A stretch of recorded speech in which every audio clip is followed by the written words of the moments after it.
Looking for the edge? Welcome to Tea Time to Overtime. From the first tee to the final whistle, I'm here to serve up game day insights, expert analysis, and can't miss betting picks. Whether you're riding a hot hand, chasing the underdog, or just here for the run of the game, we've got you covered. Like, subscribe, and let's hit the action. This is Tea Time to Overtime. The game starts now. Is George Pickens the missing piece for Dallas, or just another flashy move? The Cowboys landed Pickens from the Steelers in exchange for some mid-round picks. He'll line up opposite a CD Lamb, giving Dak Prescott a real wide receiver number 2 option. But will it move the needle? Because it did not move the needle at all for the odds Super Bowl or division winner. But we'll get to that here in a little bit. Because the biggest question we've been asked for this past week is, what should bettors really consider when placing division bets? Here's the truth. Not really the truth. Just more or less my opinion and my betting strategies. Do not bet with your heart. I'm a Bucs fan. I'm a Patriots fan. I love cheering for both those teams. Do I believe they're going to win the division? Maybe. Bucs have a better chance than the Patriots do, but I'm probably not going to fall for that sucker bet at the plus 600 for the Patriots to win the division. You never know, but hey, it can happen. So, futures are long plays. Bias will kill your bankroll. The NFL schedule is actually dropping on Wednesday, May 14th at 8 p.m. You can watch it live on NFL Network, NFL Plus, the NFL app. ESPN, I believe, is going to be hosting it as well. I could be completely wrong on that, but for whatever reason, I think they are.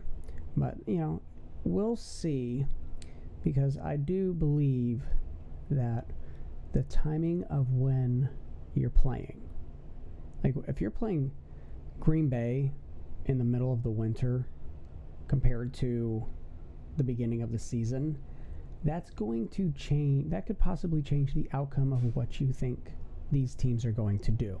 So I've got some picks for you all next week after the schedule comes out for my actual true division winners. But until then, a little sneak peek for you for the NFC. Right now, the Tampa Bay Buccaneers are favored at plus 110, and the Falcons are following them up at plus 230. Over in the East, and my recommendation, just because it's the division, like I said, it's a long road. Eagles are favored at a minus 140. You are not getting good money. I feel like you're not getting good odds at a minus 140 for a 17-game long bet. So here you have the Commanders at plus 220 and the Cowboys at plus 700. Like I said, that CD Lamb, George Pickens, starting opposite CD Lamb, it hasn't moved the needles for the Cowboys at all. So maybe avoid that Eagles pick. Again, nothing is guaranteed when you're betting. I don't care what the odds are. In the North, Lions are plus 125. The Packers are plus 275. And in the West, the wide receivers, the 49ers are favored at plus 145 to win the division, with the Rams right behind them at plus 170. So that's going to be that was going to be fun to watch as it is, but it'll be interesting to see how the odds bounce up and down throughout the year. I'm heading to the AFC, starting in the South. The Texans plus 105, with the Jacksonville Jaguars at plus 300 right behind them. And the East, again, we have the Bills favored by negative 260. The Dolphins at plus 575. In the West, Chiefs minus 125, Chargers plus 300, and in the North, Ravens are favored at minus 140, with the Bengals behind them at plus 220. Like I said, to me, it's not worth the money, because again, there's no guaranteed bet ever. Don't care what the odds are, don't care who it is. There is no guarantee. If y'all want to put your money towards it, that's great. There is a very good chance that those 3 teams, honestly 4 teams including the Eagles, will win the division. So if you want to risk $100 to win 25, absolutely, by all means, go for it. Or I'm sorry, 75 in this case of the Chiefs. So have some fun, enjoy it. Like I said, I'm reserving my official division winners until the schedule drops next week. But you can always follow me at LuciferM1989 on X, formerly Twitter, and Facebook. We'll have, when the NFL season kicks off, we will have our bets laid out. If I have time, don't hold me to it. If I have time, I will try to make my predictions of every single game all season long. I might put the stipulations of, I think so-and-so is going to get hurt. This is normally when this live, blah, blah, blah, blah, whatever. I might do that one. But let me hear what you guys are thinking right now before the schedule drops. Drop them in the comments, either here, wherever it is that you're listening to your podcast, or at LuciferM1989 on both X and Facebook. Would love to know where you guys are going, who you guys are betting on to win the divisions. So we're going to go from the field to the ice. Because did you all hear about the unveiling of the new Utah name for their hockey club? I did. It's the Utah Mammoths. They are official. The logo is great. It is beautiful. I'm going to show you that here in a second for those who are watching me on YouTube or Facebook or X or wherever it is that you're doing. But for those listeners that you're not there, go to NHL.com. Go to the Utah Mammoths. Check out that logo. Chef's kiss. It is absolutely amazing.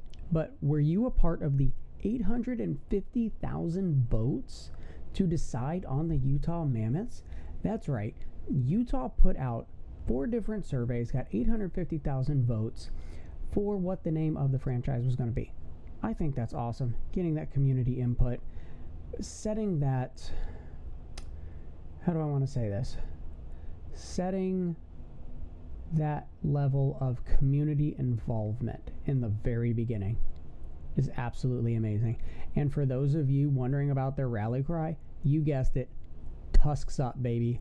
Tusks up. I am into it. I am super excited. Here is the logo. Utah Mammoths, absolutely beautiful, super excited.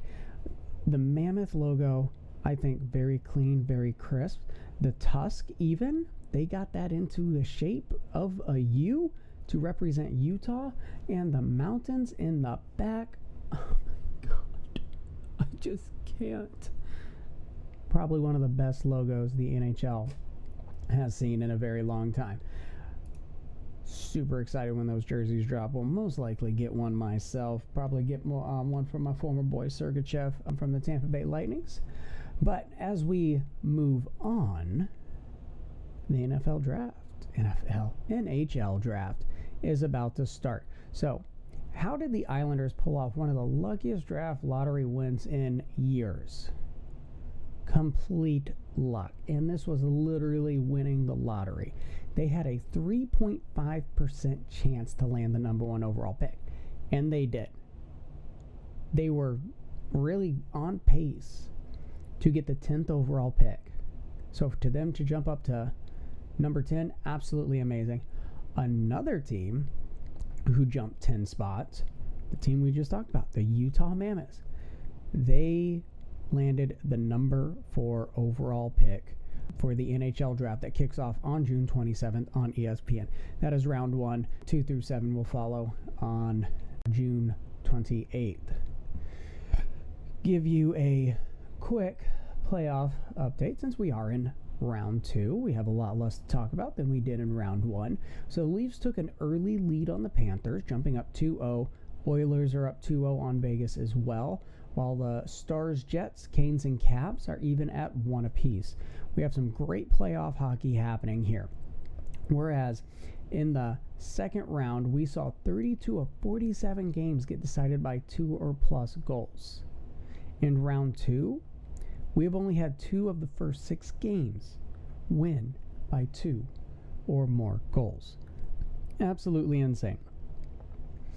So, is it worth betting the puck line? Right now for me, not really. Singing a different tune earlier in the in the playoffs.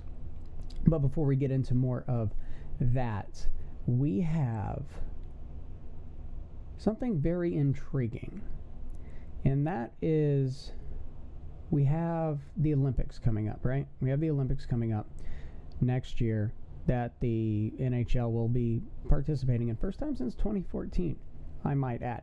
So in New York at UBS Arena, they are going to be hosting some type of international event. No details have come out for it, unknown for what it is, but the focus is going to be more or less with the upcoming Olympics. They don't want the players to lose focus or not be focused on a spectacular event that is supposed to be the All-Star Weekend virtually. So it's going to be some type of international event. Again, nothing has been there. So we'll keep you posted. Very curious to see what that's going to be. But, I mean, we just had the Battle of the Four Nations, which took off. It was absolutely amazing. Gave every other league saying this is what an All-Star Week is supposed to be. This is what happens when the best of the best players in your league are supposed to get together. So we'll see. We'll keep our ears to the ground, see what is going to go on at UBS Arena in New York right before the players leave to represent their country in the Olympics. Looking into some Stanley Cup futures, we have had some huge changes since the end of round one. Obviously, with the Leafs and the Oilers going up 2-0 on their respective teams that they're at, we have a huge change in the favorites. Whereas we were talking about the Hurricanes and the Panthers being the favorites since the start of round one, we now have the Oilers and the Stars favored at plus 350. Hurricanes and Maple Leafs are right behind them at plus 450. The Panthers are plus 750. The Washington Capitals are plus 1,000, and the Golden Knights are plus 1,750. The long shot, understandably so, already being down 2-0. So, my pick, my underdog pick right now would be the Capitals at plus 1,000. If you want a long shot bet that could come to fruition. The Capitals match up very well with the Leafs or the Panthers, whoever it is that they play. And honestly, I think it's going to be a little bit of a crapshoot, but I think it will probably be a 7-game series against the Oilers or the Stars that they would meet in the Stanley Cup Finals. Golden Knights, very, very long shot. I still got faith in them. I love tracking the Vegas teams, but we'll see where everything shakes down at the end of this for it. You can always follow me. I have my Saturday picks in. You're going to have to go to Facebook or X at LuciferM1989 to see my picks that I have. They'll be posted at 9 a.m. Eastern Standard Time. So head on over there, drop the follow, so you get all those wonderful notifications of when I do make a post. So every Saturday, you'll see my NHL picks until the Stanley Cup. And we're going to head from the hockey arena to the golf course, because we have a brand new golf course, never been played. It's an official PGA event. Don't even know how many PGA players have actually even played at this golf course, but we have the Truist Championship that kicked off on Thursday, and the big question is, can Rory make history in Philly, or will a new course throw him off his game? Right now, the course is throwing him off his game. He's doing good, about 4 under for it, but won the Masters, and this is his first individual start since then. So this is the time for him to make that statement saying, this is my year. This is my year. I don't care if it's a course I played 1,000 times or the first time I have ever seen it. So what is he going to do? We've got the weekend to see. It's going to be very interesting. I know Thursday and Friday, the weather was going to be a little iffy. Friday, I believe they did get some rain.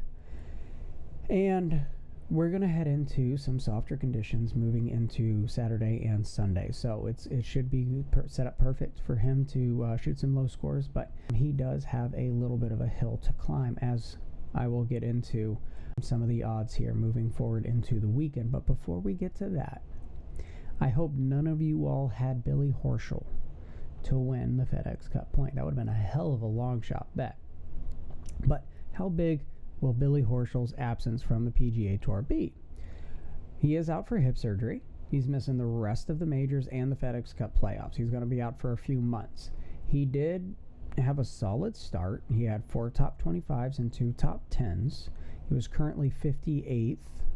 He is currently 58th in the FedEx Cup standings. So, I mean, if he just kept up that consistent winning, he would have been perfectly set up to make it to at least round 2 of the FedEx Cup points. So we'll see him next year. This is a preventative surgery for him, so I'm hoping he'll be able to bounce back and recover quick, because it's always fun to watch Billy Horschel on the golf course. So your weekend betting odds are as follows. We have Keith Mitchell at plus 350 to win it all. He's currently leading at 12 under.